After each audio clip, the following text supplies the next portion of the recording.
오늘 성경에는 우물의 이야기가 계속 반복해서 나옵니다.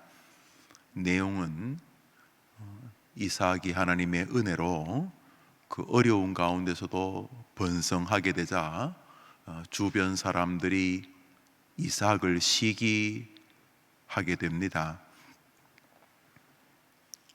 이삭을 시기하면서 그들이 한 일은 이삭이 먹으려고 또 양들에게 먹이려고 팠던 우물을 메워버리는 것입니다. 아시다시피 중동 지방에 금보다도 귀한 것이 물이지 않습니까? 그런데 자기 집은 양이 1년에 10마리 정도 불어나면 이삭의 집은 1000마리, 100배나 불어나는 것입니다. 이 도저히 설명이 안 되는데, 설명이 안 되면 저 집은 저렇게 잘 되나 보다 그러면 될 텐데, 굉장히 불편해서 시비를 걸다가 사람들을 동원해서 이삭의 우물을 메워버립니다. 그러자 뭐 어떻게 또 하겠습니까? 또 다른 우물을 파니 또 메워 버립니다.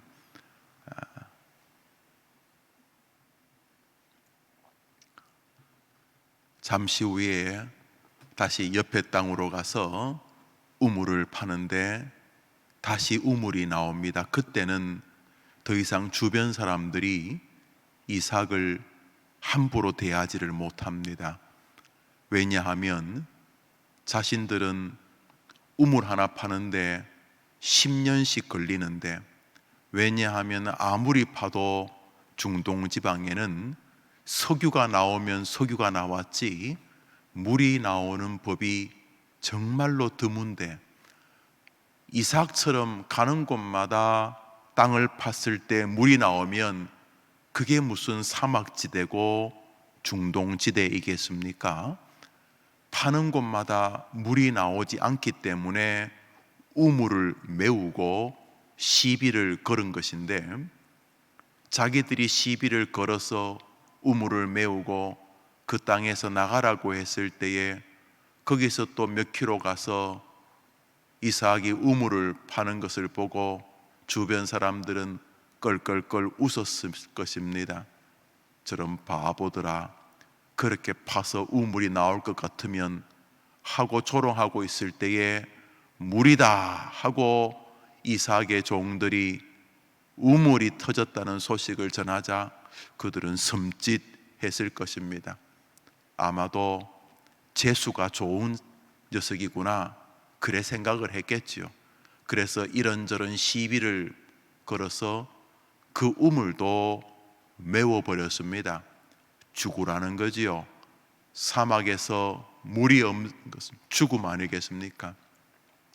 그런데 이삭은 주변 사람들의 그 박해를 받고 다투지 않습니다. 얘들아, 다른 마을로 가자. 그래서 다시 야산으로 또 넓은 들로 갑니다. 땅을 팔 때의 사람들은 임마 그거 우리가 몇 년 동안 팠던 지역이야. 물은커녕 기름 한 방울도 안 나온다. 그랬을 때에 자기들과 비교할 수 없는 맑은 우물이 다시 터집니다. 그때에 더 이상 이삭 그리고 이삭의 가문을 박해할 엄두를 못 냅니다. 왜냐하면 그들에게 신적인 경외심과 두려움이 밀려왔기 때문입니다. 저 인간, 저 양반 뒤에 신이 있다. 저들이 말하는 야훼께서 저 사람을 지키고 계신다 하는 두려움이었습니다. 그 이후로 더 이상 그 이삭의 우물을 메울 생각을 못했습니다. 한 번 더 메웠다가는 저 이삭의 신이 자기들을 미칠 것 같은 무서움 때문이었습니다. 그래서 이삭이 거기서 다시 100배나 번성한다 하는 내용이 오늘 창세기 26장입니다. 그러면 아니 어쩌다가 한 번이야 그럴 수 있겠지만 이삭이 가는 곳마다 땅을 팠을 때 우물이 나왔는데 도대체 어떻게 해서 이 만만치 않은 세상에서 그런 은혜를 입을 수 있었는가? 우리도 이 땅에서 어떤 면에서 인생의 성공은 우물찾기 아닙니까? 막막하고 건조한 세상, 악다구니처럼 살아도 앞길이 잘 보이지 않는 시절이 어떤 면에서 물 없는 광야 같은 벌판 아닙니까? 이 황량한 벌판, 수많은 사람들의 어떤 박해와 반대들이 있고, 우리의 믿음 생활 안 그렇습니까? 여러분 믿음 생활 하는 거 주변 사람들이 박수만 쳐줍니까? 자녀들을 기르는 건 역시 광야길 같지 않습니까? 자신 있습니까 여러분? 내 자식은 충분히 모든 사람에게 또 하나님께 또 스스로 자랑거리 될 만한 자식으로 키울 그런 자신 있으십니까?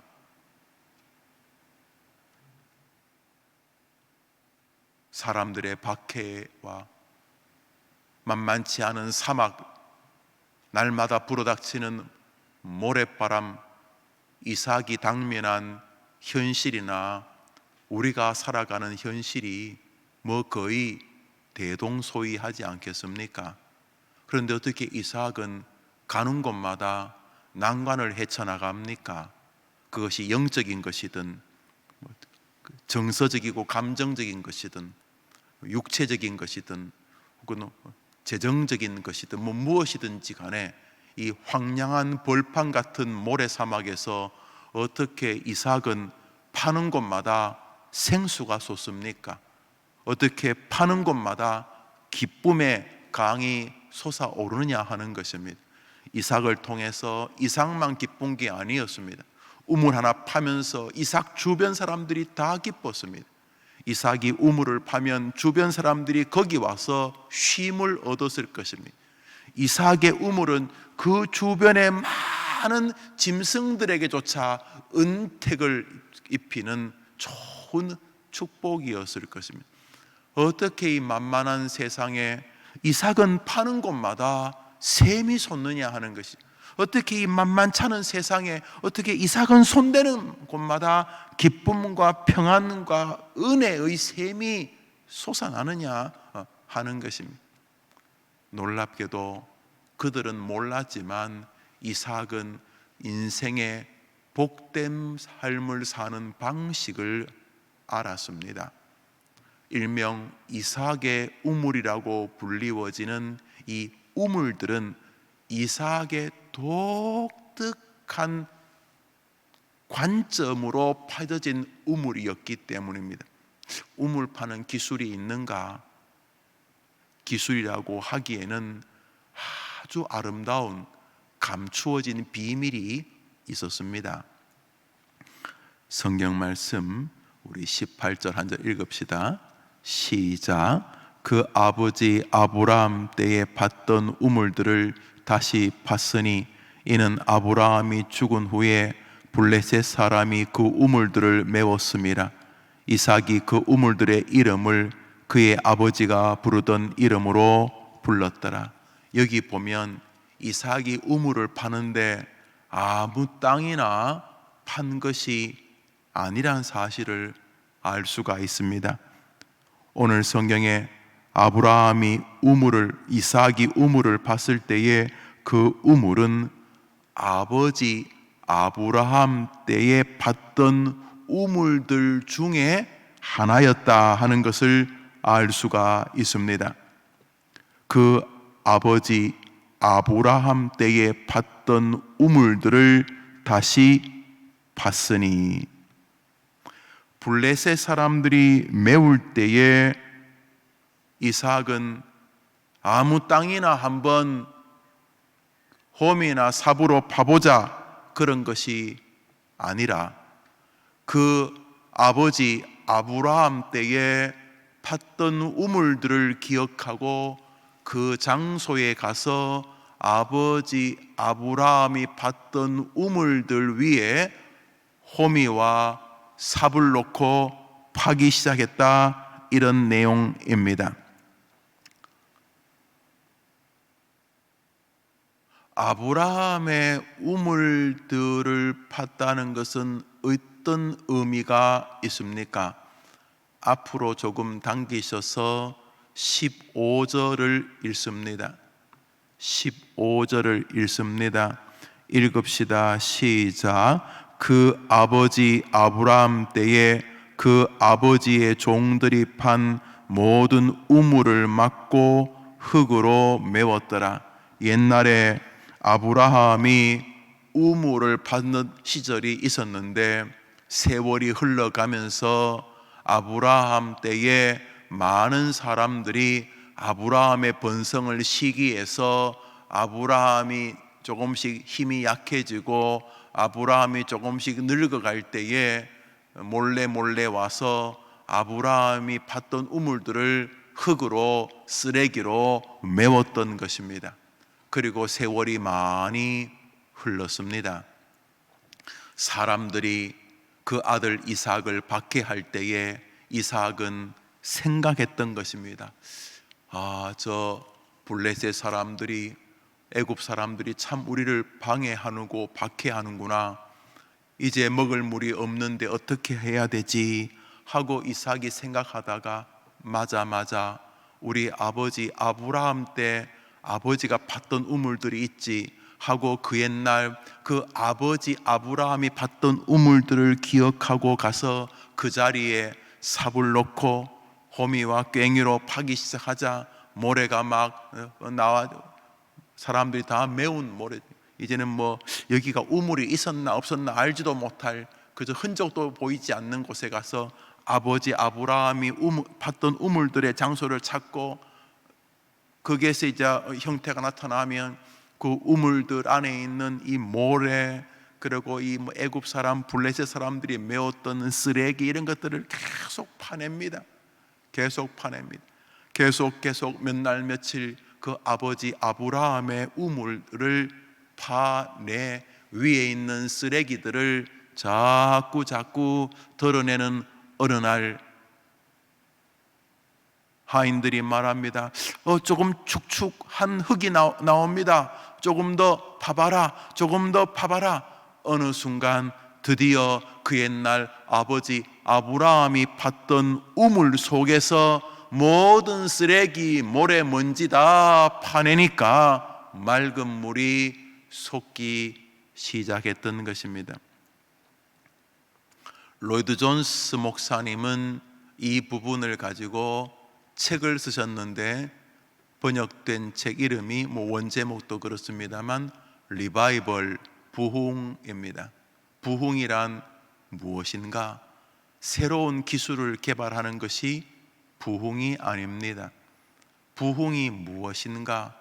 그 옛날 믿음의 백성들이 자신의 하나님과 만나 풍성한 은혜를 누리던 시기들이 있었습니다.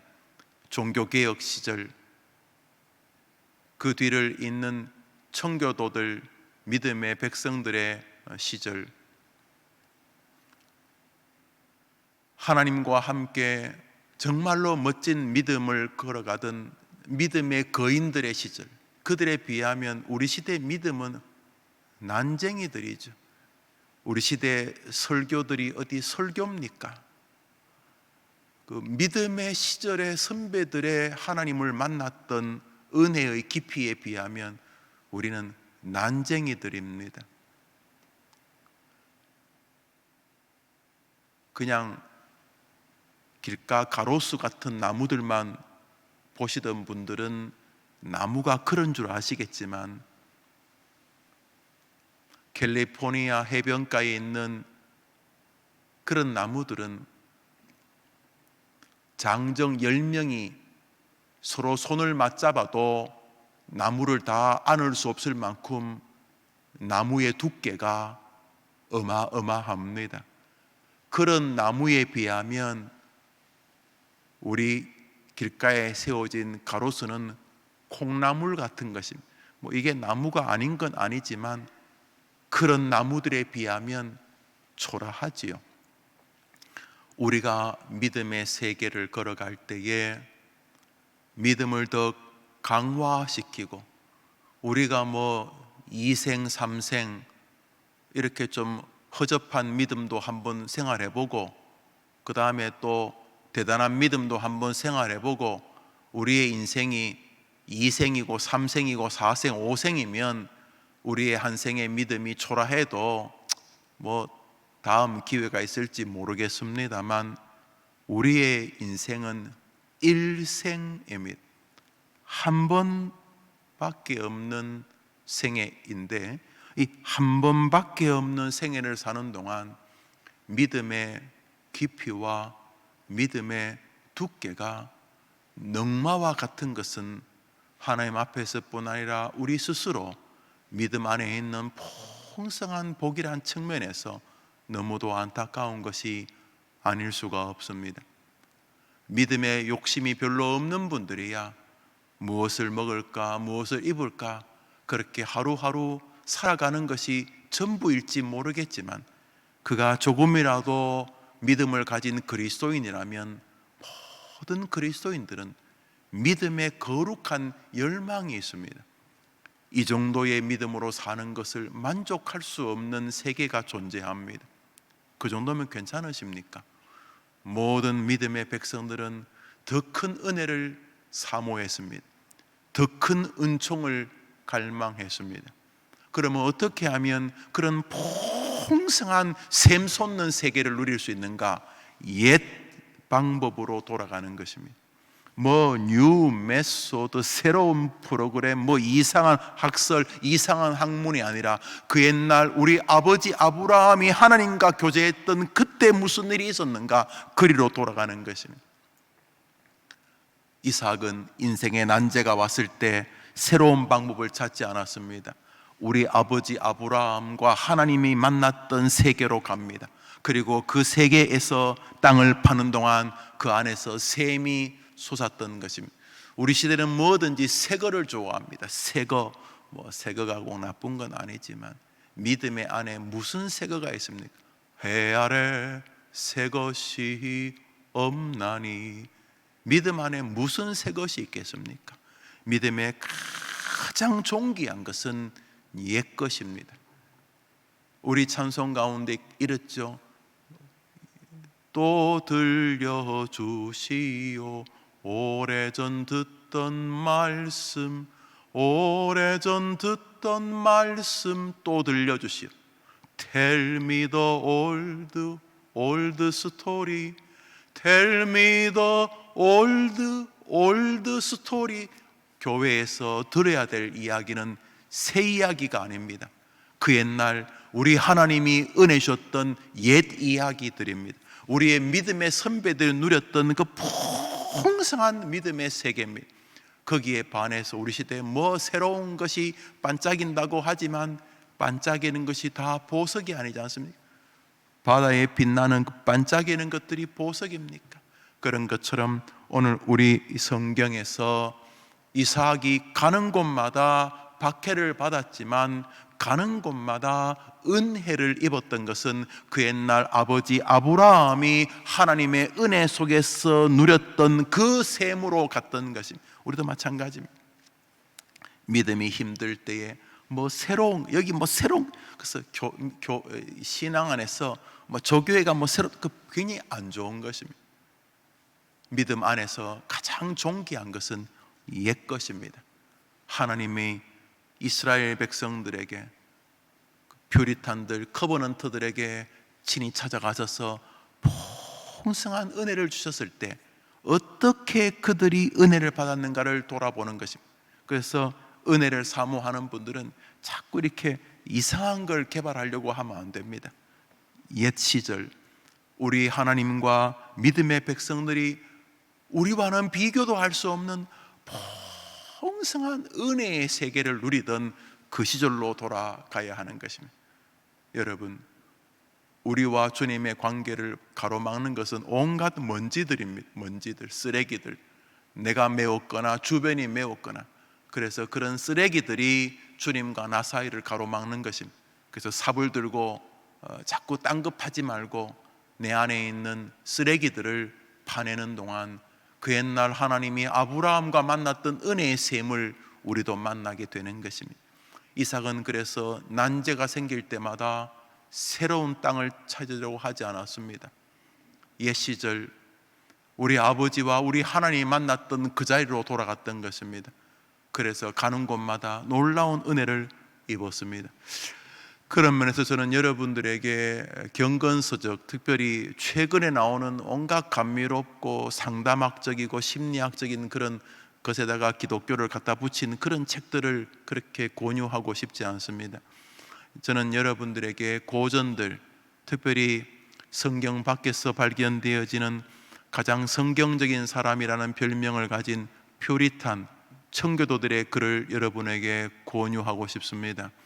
놀랍게도 그들의 글을 읽을 때마다 그들이 얼마나 거인이었고 우리가 얼마나 초라한지를 알게 됩니다. 소망한다를 하시는 분들에게 청교도의 후기의 제자들이죠. 사실은 청교도들은 영국 잉글랜드를 중심으로 믿음을 지켰던 그룹을 청교도라고 부릅니다.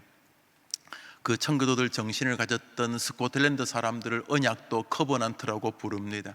자, 그들이 신앙을 가지고 믿음을 통해 하나님의 나라를 이루고자 하는 경건한 열망을 가지고 미국으로 건너옵니다. 그래서 미국으로 건너온 청교도들을 뉴 잉글랜드, 미국이죠, 미국 청교도라고 부릅니다. 그 영향권 안에 있는 사람이 조나단 에드워드입니다. 한 세기 뒤 사람이지만 청교도 정신을 가진 사람이죠. 그런 분들의 글이나 그런 분들의 설교를 저는 여러분들에게 권유하고 싶습니다. 항상 기억하십시오. 언제나 옛날 우리 하나님께서 만나셨던 풍성한 믿음의 사람들 밑으로 가보시면 거기 샘이 솟는다는 것입니다. 오늘자 날주 마태복음 25장입니다. 오늘자 날주 마태복음 25장입니다. 마태복음 오늘자 날주 25장입니다.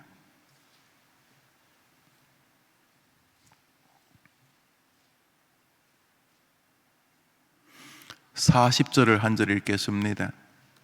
읽읍시다. 시작. 임금이 대답하여 이르시되 내가 진실로 너희에게 이르노니 너희가 여기 내 형제 중에 지극히 작은 자 하나에게 한 것이 곧 내게 한 것이니라 하시고, 방금 제가 창세기를 보면서 이삭의 우물, 정확히 말하면 아브라함의 우물을 다시 파라 이렇게 말씀을 드렸습니다. 하나님의 은혜가 내게 없어지는 것 같다 그러시면 새로운 방법을 개발하려고 하지 마시고 옛 믿음의 사람들에게로 가십시오. 은혜가 힘들 때마다 내 영혼이 건조해지고 굉장히 드라이해지고 있다 이렇게 느껴질 때마다 무슨 새로운 방법으로 가려고 하지 마시고 말씀과 기도 외에는 다른 능력이 나가는 방법이 없다는 것을 기억하고 더 말씀과 더 설교에서 더 기도와 더 기도의 의무에서 하나님을 만나려고 하십시오. 동시에 저는 여러분들에게 오래된 믿음의 백성들의 책 읽기를 권유합니다. 경건서적을 손에서 떼지 않는 것은 인생에서 몇 안 되는 축복 중에 하나입니다. 경건서적을 청교도들의 류두의 책들을 많습니다. 스펄전 목사님은 마지막 청교도라고 부르죠. 스펄전 목사님을 청교도라고 부를 수는 없죠. 청교도보다 2세기 3세기 뒤에 뿐이니까요. 그럼에도 불구하고 스펄전 목사님은 청교도 책만 6,000권 이상 가지고 계셨어요. 설교의 황태자라고 불리우는 이유 중에 하나가 그가 옛 우물에 늘 마음이 있었기 때문입니다. 저는 여러분들이 이렇게 건강한 이 경건서적 읽기를 기쁘게 권유합니다. 그런 것들이 필요하면 교육자들에게 문의를 하시면 되겠습니다. 또 제게 문의를 하셔도 되겠습니다. 근데 중요한 것은 우리는 그러면 계속 선배들의 책 읽기만 뒷공문이 쫓아 따라가야 되는가? 예, 그렇게라도 하는 것이 그렇지 않은 사람들보다 복되지만 우리는 거기에서 한 걸음 더 나아가야 됩니다. 왜 더 나아가야 되냐면 우리의 후손들에게 우리가 아브라함이기 때문입니다. 원튼 원치 아니하든 우리는 가게 될 것입니다. 우리가 가면 우리의 우물이 남게 됩니다. 장로님의 우물, 우리 엄마 권사님 집사님의 우물이 남게 됩니다. 여러분이 안 남기고 싶어도 여러분들은 하늘나라에서 여러분의 사랑하는 이들이 여러분의 우물을 보게 된다는 것을 알게 될 것입니다. 우리 모두는 그렇게 믿음의 선배들의 우물을 찾아가 거기서 은혜를 누릴 뿐 아니라 나의 우물을 나의 후손들에게, 내 사랑하는 교회의 여러 제자들에게 남기게 되는 것이죠. 누구도 예외가 없습니다. 주님은 마지막 날 우리의 우물을 가지고 우리에게 상급을 주십니다. 어느 날 임금이 사람들을 불러서 시상을 합니다. 그래서 임금이 자기를 부른다는 말을 듣고 이 농부를 며칠 갔는데 버들버들 떨고 있는데 이 농부들에게 임금이 개별적으로 와서 내가 아플 때 나를 간호해줘서 고맙다 하고 큰 선물을 줍니다. 이 친구가 놀라가지고 아유 임금님, 제가 언제 임금님이 아프실 때 제가 임금님을 간호해 드렸습니까? 그러자 임금님이 네 주변에 있는 아픈 자에게 너가 그 자를 도와준 것이 곧 나 임금을 도와준 것이다, 이렇게 말을 하시는 거예요. 그리고 또 옆에 있는 농부에게 너는 내가 감옥에 있을 때에 나를 찾아와 주어 내게 큰 위로를 주었다. 그래서 이 농부가 깜짝 놀라, 임금님, 제가 언제 임금님이 감옥에 계실 때 제가 위로를 드렸습니까? 감옥에서 괴로워하는 자에게 너가 은혜를 베푼 적이 있지 않느냐, 그게 나에게 한 것이다, 이러면서 상을 주시는 내용이 오늘 본문입니다. 우리는 모두가 다 압니다. 바로 하나님이 마지막 날 우리에게 하시는 말씀이라는 사실을. 우리는 이 땅에서 원튼 원치 않든 우물을 파고 있습니다. 잘 모르실 것입니다. 그러나 곧 알게 됩니다. 하나님께서 여러분의 삶이 우물파기였다는 것을. 저도 마찬가지입니다. 저도 우물을 파고 있습니다. 이렇게 설교를 합니다. 여러분들은 어떻게 보실지 모르지만 목사에게 설교를 준비하는 것은 거의 죽음과 같은 일입니다. 저는 안에 별로 있는 게 없는 인간이기 때문에, 어떤 훌륭한 분은 안에 뭐가 많이 들었는지 모르지만 이 김용호 목사는 안에 거의 들은 게 없습니다. 조금만 깊이 파면 쓰레기가 나오는 인간입니다. 여러분도 안 그러시겠습니까? 그럼에도 불구하고 저는 이 땅에서 하나님의 우물을 지금 파고 있습니다. 훗날 많은 사람들에게 하나님께서 저에게 김 목사가 그렇게 수고해서 나를 기쁘게 해줬구만. 내가 언제 하나님을 기쁘게 했습니까? 네가 열심으로 우물을 팠던 그 일이 나를 기쁘게 한 것이다 라고 말씀하신다는 것입니다. 그런 면에서 우리 모두는 옛 선배들의 우물을 찾아갈 뿐만 아니라 동시에 그 우물이 나의 우물 파기의 연장선이라는 것을 알아야 합니다. 우리 마지막 날 다 주님이 개별적으로 우리에게 판단하실 것입니다. 너는 내가 힘들 때에 내게 위로를 주었다. 내가 가난할 때 너가 도와줘. 내가 줄일 때 너가 나를 먹여줬다. 내가 언제 그랬습니까? 너가 믿음의 마음으로 그 사랑하는 성도들에게 너가 그렇게 한 것이 곧 나에게 한 것이다. 그래서 저는 더 열심히 설교, 더 열심히 목회하고 더 열심히 사역을 해야 할 것이. 왜냐하면 제가 여러분에게 하는 것이 하나님에게 하는 것이기 때문에. 김 목사, 너는 참 말씀으로 설교로 나를 너무 위로해 주었다. 아이고, 하나님 말이 됩니까? 이 거지 같은 인간이 그렇게밖에 설교를 못해서 아니다. 너가 설교해서 내가 많이 위로를 받았다. 제가 언제 주님을 위로해야 돼? 지치고 힘든 사람이 해림교회에 왔다가 은혜를 받았는가? 그게 바로 내게 은혜를 준 거다. 저는 그것을 기억하니 세 발 네 발 설교할 수가 없지 않겠습니까? 그래서 늘 깨어 있어야 합니다. 여러분은 어떻습니까? 여러분 주변에 많은 약자들이 있습니다. 여러분이 그 약자들에게 어떤 은혜를 베푸시고 계십니까? 당장 2월 첫 주에 우리 교회는 이 어려운 시대에 교회를 개척합니다. 교회를 개척하는 이유는 딱 하나입니다. 하나님이 우리에게 은혜를 주셨기 때문이며 그것이 우리에게 사명이기 때문입니다. 그렇지만 개척교회가 뻔하지 않습니까?